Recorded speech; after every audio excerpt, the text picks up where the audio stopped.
এই গভর্নমেন্ট এসে 4 কোটি করেছে, আবার এবার আবদার টাবদার করেছি, আর 1 কোটি টাকা যোগ করে 5 কোটি টাকা হয়েছে। আমার হিন্দু ধর্মীয় কল্যাণ ট্রাস্টের যে opportunity over the village period, থানা ডিস্ট্রিক্ট লেভেল অলসো, তার মাধ্যমে এগুলো বন্টন হচ্ছে। আমরা সেটা করে যাচ্ছি। দেখেন, এই হিন্দু ধর্মের কি দুর্ভাগ্য, এই যে আজকে 42 বছর হয়েছে, আমাদের নেতা তো এখানে আছে, হিন্দু ধর্মের নেতারা 42 বছর হয়েছে হিন্দু ধর্মীয় কল্যাণ ট্রাস্ট হয়েছে, 1 ছটাক জায়গা নাই, একটা মানে ঘর নাই, কিছুই নাই। তো নেতারা তো ছিলেন, জেনারেল দত্ত তো ছিলেন, এখনো তো নেতারা আছেন। কেন আপনারা একটা জায়গা, কত জায়গা নিলাম হয়ে গিয়েছে আগারগাঁওতে। আমি তো ডিসি ছিলাম একসময়, গাইবান্ধাতে ছিলাম। গাইবান্ধা একটা ঘটনাও ঘটেছে, পরে বলে যে মীমাংসা হয়ে গেছে। আমি বাহারকে বললাম, বাহার, হোয়াট ইজ দি মীমাংসা, কিভাবে হয়েছে? তুমি জিডির মাধ্যমে ওদেরকে অ্যারেস্ট, মানে তাদেরকে আইনের আওতায় নিয়ে আসো। তো পরে বললো যে স্যার, দাদা ইত্যাদি, এটা হবে। যাই হোক, অনেক কথা বলার চলে আসে, কেন জায়গা দিল না? জেনারেল দত্ত তো ছিল, উনি, আমি যখন ঢাকা ইউনিভার্সিটিতে ছাত্রদলে, আমি ছাত্রদলের ফাউন্ডার প্রেসিডেন্ট ছিলাম আমি জগন্নাথ হলে, এবং জাগো ছাত্রদলের আমি কনভেনিং কমিটির জয়েন্ট কনভেনার ছিলাম।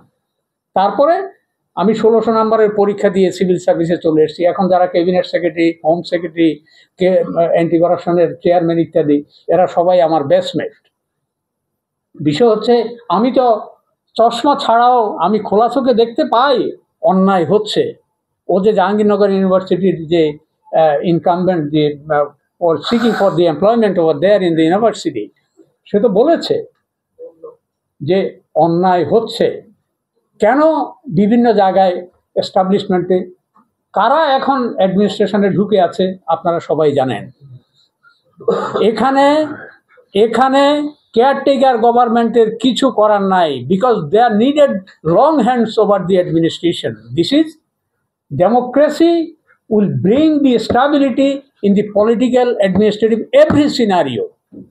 আপনারা ডেমোক্রেসি, পিওর ডেমোক্রেসি, এই দেশে ডেমোক্রেসি ছিল?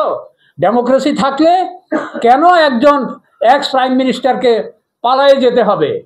111 ইত্যাদি 11-এর পরে কেন একজনকে চলে যেতে হবে, আরেকজনকে ধাক্কা দেবে?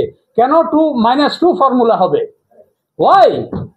ডেমোক্রেসি নেই এই দেশে, কখনো ডেমোক্রেসি ছিল না। তাহলে পলায়ন পর রাজনীতি হয় না।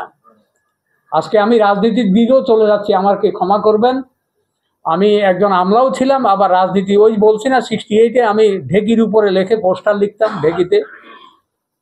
তো বিষয় হচ্ছে, আজকে যে অনুষঙ্গ যেটা রাইটলি উপস্থাপন করেছেন আমাদের সনাতন পার্টি, আমি ধন্যবাদ জানাই। আমরা যেন পিওর ডেমোক্রেসিতে ফিরে যেতে পারি। আর হচ্ছে জ্ঞান ভিত্তিক সোসাইটি, এটা কিন্তু বড় বিষয়। গ্লোবালি আপনাকে যদি কম্পিট করতে না পারেন, তাহলে you will be ousted from the global membership of the wisdom community. এটা কিন্তু আপনাকে জ্ঞান। আচ্ছা দেখেন, আমরা আজকে এখানে আছি, ইনসার্জেন্সি, কাউন্টার ইনসার্জেন্সি ইত্যাদি হয় এক একটা দেশে, এটা স্বাভাবিক। আপনারা হয়তো বুঝতেছেন না, বুঝবেন পরে। কিউবা আমেরিকার পেটের মধ্যে বসবাস করছে, আমরা বসবাস করতে পারি না? পারি, কিন্তু সেখানে পলিটিক্যাল ইউনিটি, ন্যাশনাল ইউনিটি।